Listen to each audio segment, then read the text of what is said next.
So, if you watched the previous series, you know that lapping the valve for the exhaust didn't fix it, and the exhaust is still leaking. And since I don't want to be doing this again next season, I want to make sure I get that exhaust sealing properly so that it's a long-term, reliable repair.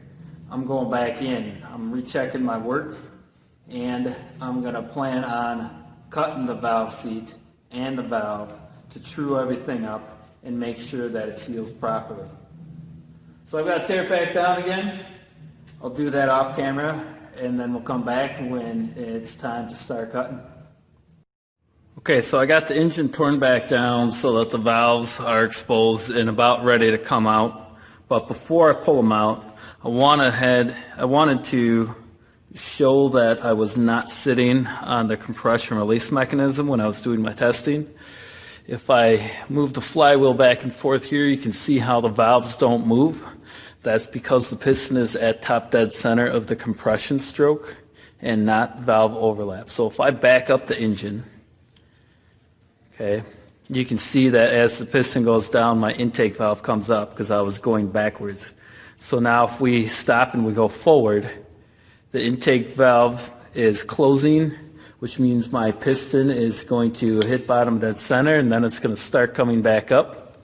And then now I need you to very carefully watch the exhaust valve as the piston comes up.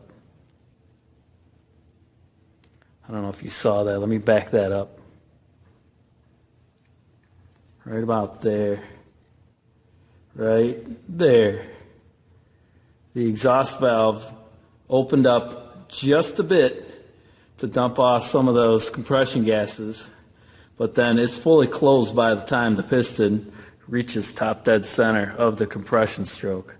So when I tested it with the piston at top dead center of the compression stroke, it was leaking, and it was not on the compression release. This compression release mechanism is active pretty early compared to some of the, I guess, newer engines where I think the compression release activates or dumps off compression a little bit closer to when the piston's at top dead center. So this one's quite a bit further ahead than I initially thought it was. So anyways, just want to point out that it was not a compression release mechanism thing. So now I'm going to go ahead and pop those valves out, and I'll bring it back when we're ready to take a look at the face and seats here. Alright, so here we are. Got the engine torn back down. I pulled the valve springs out, and I've taped off over the piston to reduce the amount of chips and cleaning I have to do of the piston. Since I already had that nice and clean, I want that to stay that way. So if we take a look at the valves here, see if we can get it so that it focuses. The valve face is even in width all the way around, and there's no pitting in it. And if we take a look at the seat looks pretty good too. It's even in thickness all the way around, and everything looks pretty good at a quick glance. However, now, coming back and having a closer inspection of things, it turns out I missed a couple of things while I was, making the video and doing the procedure. If we take a look at the stem here, if we can get a focus, it's harder to feel with the gloves on, but there's actually a little bit more wear than I initially thought on the stem. And I don't know if you can pick up that color change. Hopefully you can see the color change. But without the glove on, I can feel that there's some wear that occurred there. I can feel that with my thumbnail. And so this valve stem is a little bit looser fitting than I thought.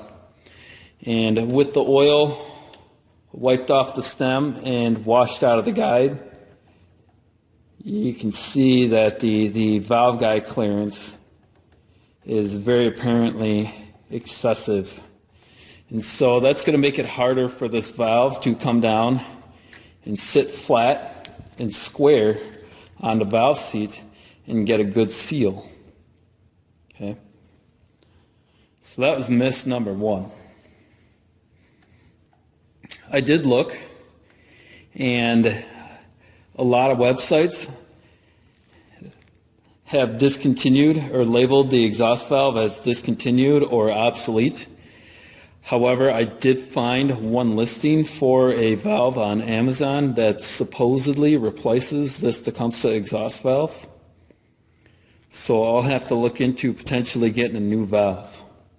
Unfortunately, I have not been able to find a listing for a Tecumseh exhaust valve with an oversized stem, because sometimes they would make the valve head the same diameter, but they would make it with a slightly larger stem, like for example a 1/32 oversized stem, and then what you would do is you would remount the guide, put in a valve with an oversized stem. I have not been able to find a listing for an oversized stem valve or the reamer I would need to oversize the guide. I don't believe I have an oversized reamer. But at the same time, I haven't looked yet, since if I can't find the valve, then it really doesn't matter whether I have a reamer to go with it or not. So, looking even closer, I noted that, hey, this valve face and that seat are actually looking a little bit wide. Checking the manual, the valve seat is supposed to be 35 to 45 thousandths in width. Okay, so I've got a little handy dandy valve seat measuring gauge here. This one reads out in 30/2 of an inch, if I can show you that. So this one's marked out in 30/2 of an inch. And 35 to 45 thousandths is a little bit more than 1/32. And so if I move that over, if I line that up, to me that looks like I'm pretty close to 2/32. Let me bring you guys in for a closer look. So if we take a look, depending on how I hold you guys, you can see we're pretty close to being 2/32 of seat width, almost double what we ought to be. And then if I very carefully line this up on the valve, you can see we are the same here. Actually, it looks even a little bit wider. So our seat has kind of been pounded and grown to a little bit too wide. So when the seat gets too wide, that can make it harder for it to form that positive seal and 100% close off the port, even with 100 psi of pressure pushing down on top of the valve head. At this point, I kind of now know that this engine is probably nearing its end of life, and I think I'm going to go ahead and cut the seat anyways, and I'm going to run the valve with loose valve guide clearance, knowing that at some point it's going to get too bad that it won't run any longer. But I think I'm going to see how long I can run it, and while I'm running it this season, I'm going to be looking for either a good donor engine, because I really like the simplicity machine and I want to keep it running, or I'm going to shop around to see if I can luckily and hopefully come across maybe, I don't know, maybe an eBay listing for a good used exhaust valve, or a new old stock listing for an oversized exhaust valve. I don't really have high hopes for that, but who knows, maybe I'll stumble across something.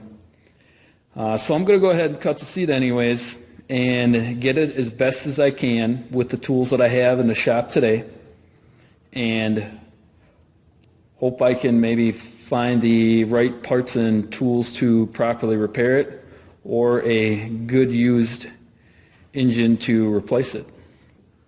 If we were to take a look at the intake valve too, I'm going to go ahead and set this in here so I don't knock it off the engine. If we take a look at the intake, which was sealing, see if we can get this to focus here for you guys. We can see that its face is even in width too, but you can see it's not nearly as wide as that exhaust one is. If I get my measuring gauge back out here, this one's almost 2/32 of an inch wide too. So I'll probably end up just cutting both of them to refresh them and make sure that they seal for as long as they can. This intake valve was pretty close. It was pretty much maxed out on a valve lash. So cutting this seat will actually bring the valve down a little bit and close up the valve lash on this one so that it's more closer, hopefully, to the middle of the specification range. The exhaust valve, after I cut the seat, I will likely need to open up the valve lash by grinding a little bit off the tip of the stem. So we'll just take a couple thou off the tip to make sure our lash is in spec once we're done with the valve seat cutting. Before I go ahead and start cutting, I'm going to put some machinist dye on the seats, and I'm going to lap them back and forth a little bit just to take a look at where it's contacting and where it's not, and see how concentric the seat to the guide is, and see if it's, well, just to see kind of how bad it might be. So I've got some machinist dye here. And so I'm going to do this just to kind of confirm my suspicions here. I got to let that dry. I'll come back with the valve and the lapping tool, and I'll lap it just to check the contact, and then I'll recoat them in machinist dye before I cut them. Speaking of the cutter tools, let's take a look at the cutter tools while this dries. So here is the valve seat cutting toolkit that comes from New Way Manufacturing. This is a fantastic little kit.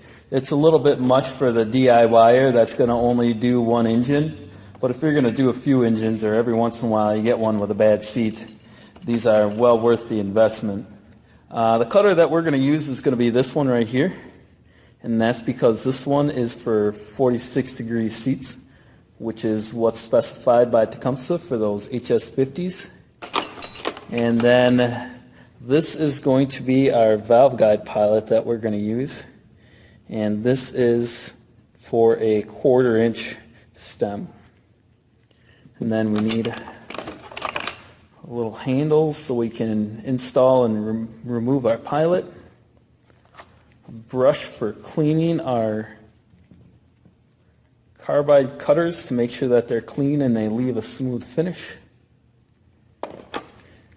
and then the handle to turn and rotate them. And so the 46-degree cutter here is going to cut our seat. I also need, let's see, this is my 60-degree narrowing cutter, and then I have a 31-degree top cutter to cut the top. So we're going to give it basically a 3-angle valve job here. We'll start by using the narrowing cutter. Then we will use the top cutter to bring the top of the seat down. And then we will use the 46-degree actual seat cutter to bring it to proper width. The thing we got to be careful here is it is easy to go too far, because as we do this, the seat in its contact point is going to move closer to the margin on the valve, which, if we can get some focus, which you can see, we're already right at the edge of the margin on the valve. The margin is the spot right where my thumbnail is, right next to the seat. That's the straight spot before the valve face starts. We're already pretty close to there, so we have to be very, very, very careful that we don't cut any more than we need to off. Otherwise, the valve is going to sit too low, too deep into the valve seat, and our chances of getting a good seal are going to be even worse than they are probably now. So I only want to remove minimum amounts of material here. And I'm going to cut just enough to narrow it up as close to specifications as I can and straighten it out so that when the valve comes down, it has its best chance of forming a positive seal. So that's the cutter. I also have a valve refacer tool from New Way as well that would be used to cut either 45 or 30 degree valve faces. So if this valve face were like concave or really out of whack, I could recut the face of the valve to true it up again. However, the valve face looks pretty flat. It's just really wide. So I think I'm going to leave this alone until after I see how the seat turns out and where the contact pattern with the new seat and this current valve face is. And in an ideal situation, our valve seat would be contacting the valve face roughly a third of the way in from the margin. You guys can't see nothing because of the...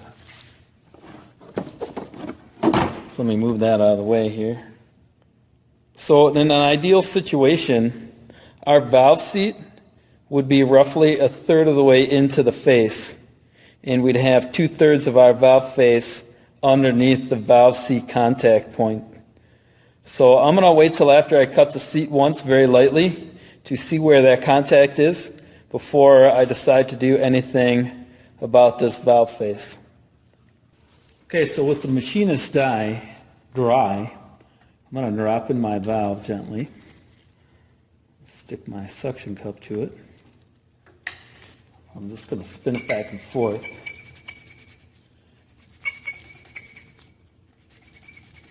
See if I can wear away some of that dye to reveal where we're contacting and where we're not. If I need to, I can put some lapping compound in there, but I just kind of want to see where it is even without that. And as you can see, we have very little transfer to the valve, and we have very little wear off of it. So I think what's happening is the seat is just too wide and it's distributed the load, making it hard for it to form a very positive close seal. So on to cutting we go. I don't even have to recoat that. I'm just going to go ahead and cut now. So upon closer inspection, it's hard to move the camera around and keep it focused and capture it on camera, but you can see the very top edge of the seat.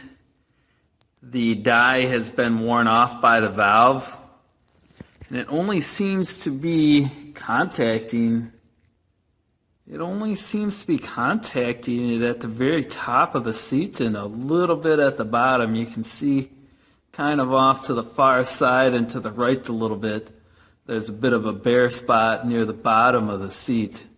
I guess we need to go ahead and do our bottom narrowing cut and our top narrowing cut and see where we're at. I think I might throw some lapping compound on the valve and just do a quick lap just to see anyways. So let's do that.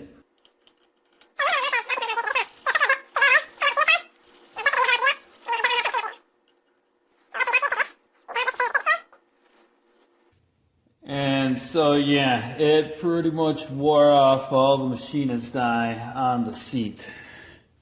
Okay, so on to cutting.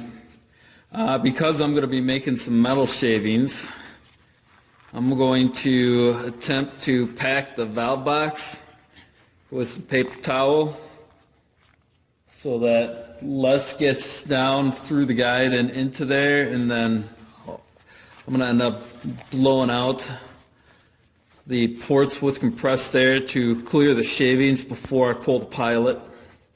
But just in case, I don't want anything coming back into that valve box, so I'm going to pack that full best I can, try to keep debris out. The machinist die is dry. I've got my pilot, and I'm going to push this down and in and give it a turn to fully seat it. I want that locked into place.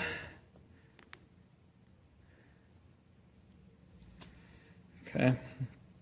And then as I'm doing this, I need to make sure that all my forces are straight up and down and parallel with the guide, and that I'm not side loading the pilot here. And so we're going to start with our 60-degree bottom narrowing cut. I'm going to gently set this on here. I'm going to just give it a spin without really any pressure. Just make sure it spins okay and that the cutters are all aligned. And then I'm going to take my handle. I'm going to give it a little bit of downward pressure. And I'm going to make approximately 3 to 4 turns.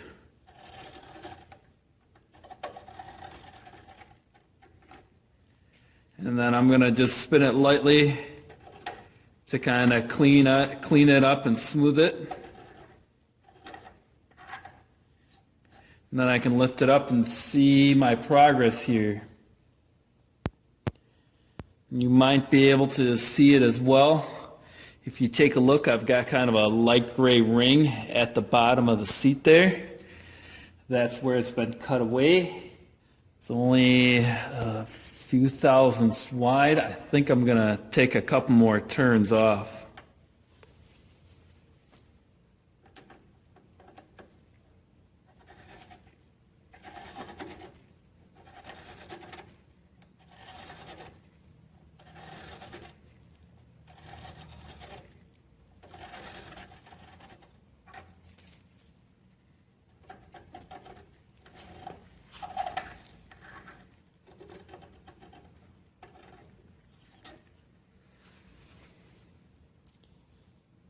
And you should be able to now see that that bottom ring is a little bit more pronounced and it's a little bit wider. And so now I'm going to switch out to my 31-degree top narrowing cutter. And I'm going to attempt to cut the top here. So I'm just going to just lightly, I'm not really pushing down, I'm just pretty much rotating it. Just going to take a look here. So you can see a little bit of the, hasn't really done anything yet.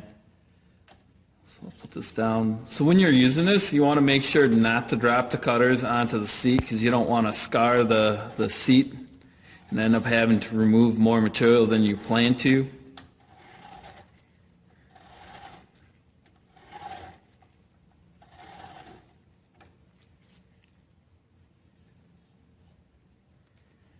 So if we move that out of the way, now you can kind of see that top ring starting to form and widen up. And it is definitely not even. This side that you guys can see is a lot thinner than this side that's nearest the camera. So I'm going to take just a little bit more.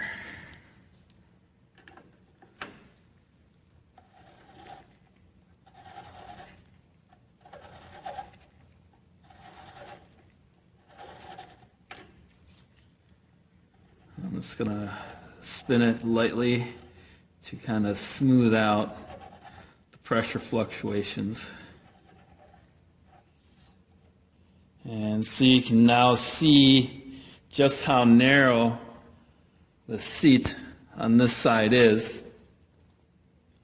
And because of the difference in width and probably the pilot center line, this side that you guys can't see is thinner. Yet. So if I take my tool, try to get a quick measurement here. The wide side over here is a little bit more than a 32nd of an inch for a seat width, which is about where I want it to be. So what I can do now is come back with my 46-degree seat cutter. And I will cut that 46 degree to even it out.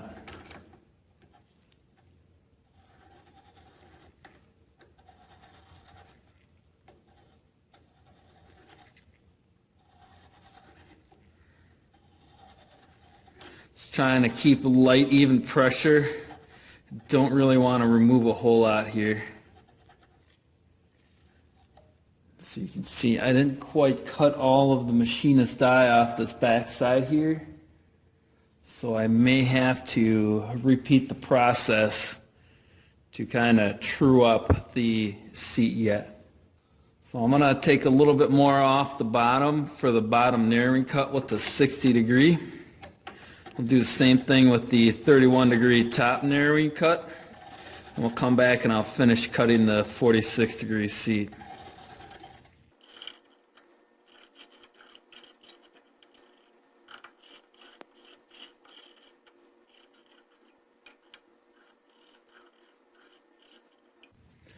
Alright, so let me get this cleaned up and then we'll recoat it and check it. So before I pull the pilot, I want to get rid of as much of the metal chips as I can, so I'm going to just gently use some compressed air here.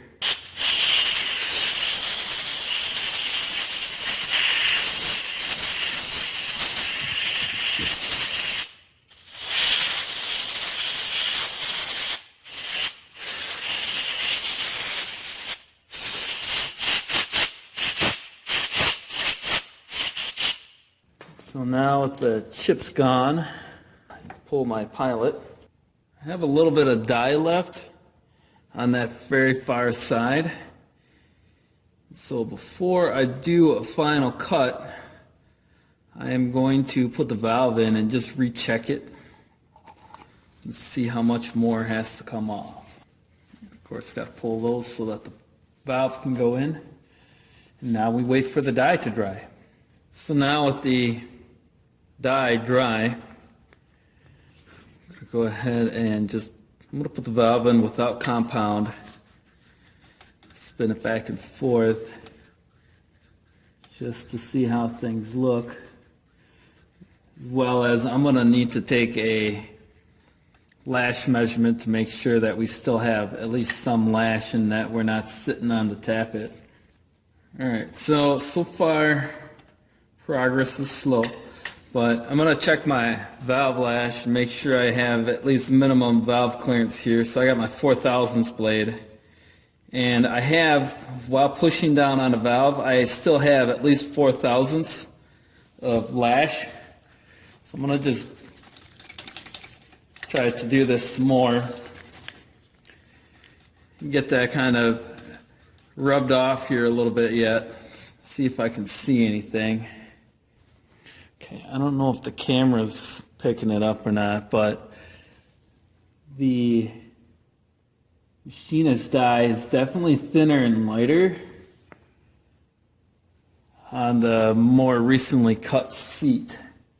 And it's even more pronounced on this side right here where you guys can't really see it. And I can't really get the camera to focus in on it.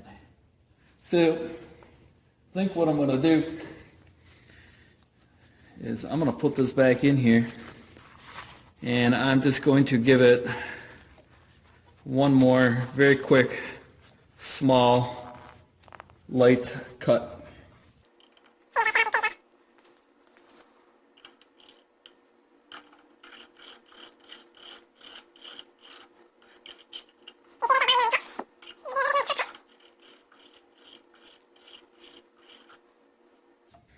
I'm going to brush my cutters, clean them, so I can see some debris accumulation in them. And then I'm going to make one more pass at the top narrowing cut.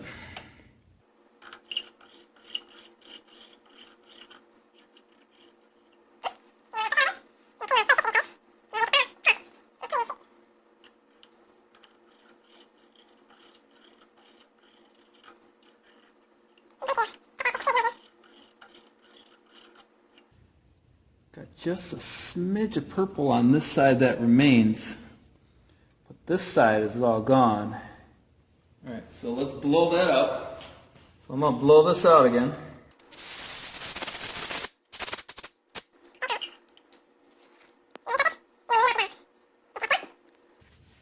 Okay, so it's mostly dry. I'm going to go ahead and put this in here and check my valve lash. It's a little bit tighter now, but I still have the minimum 4/1000 slash. Let's see if I can just rub away some of that machinist dye. It's a little bit inconclusive, so I'm going to go ahead and I'm going to coat the valve face as well. And then I will use a tiny bit of lapping compound, and having both surfaces dyed will make it really easy to see where the actual contact is happening. And once we get the exhaust valve straightened out and sealing, we'll move on to the intake. So we'll be back once it's dry. Alright, now that it's dry, I'm going to just apply the tiniest amounts of lapping compound to the valve. Set that in place.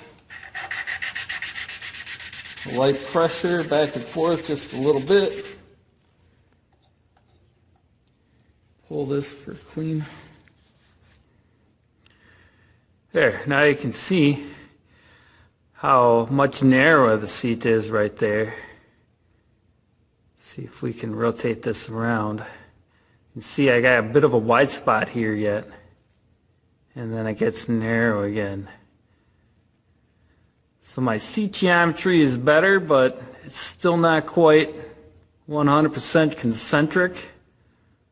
So I might have to go in there and do a little bit more narrowing and top cutting until it all looks like that spot right there. See how it's just below the margin, but it's not nearly as wide as it used to be. So take a look at our seat here. We can see just about all the machinist dye has been rubbed off of the side of the seat, except for a very thin top cut and bottom cut. So I've been taking it easy and going slow on the cutting because I pretty much only got one shot at this. Looks like I need to take another pass. Then after that, this exhaust valve hopefully should be good. So we'll get set back up to do this one more time. I'm going to clean my cutters very carefully without dropping these guys. I'll make one last final pass on this seat and then cleaning, recheck, and I think we should be good here.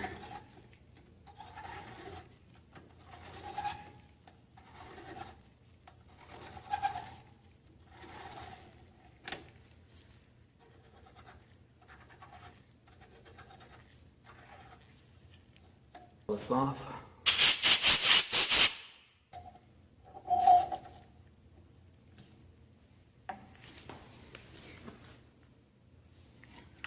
So let's recheck my clearance to start with here. Oops, we got to pull the rag.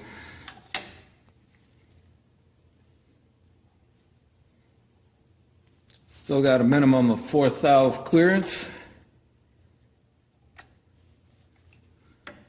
And I'm going to have to recoat them in order to see anything here. Be back once again when it's dry. So while I'm letting the machinist dye dry, thinking about the valve seat here, and I knew it was going to take probably a couple of cuts, especially if I went slow to get it cut in. I think it's going to be good this time. And some people might be wondering, especially if they've ever cut valves or done any service work like this before, why I haven't done anything with the valve yet. And so I thought I would just take this time to mention that. I'm still on the fence about buying a new valve. But you know, before we call everything good, I ought to probably at least give the valve itself a very light cut to make sure that the face is actually round and concentric and flat and it hasn't been pounded into a concave shape. It looks really good, so initially I was thinking that maybe I didn't have to.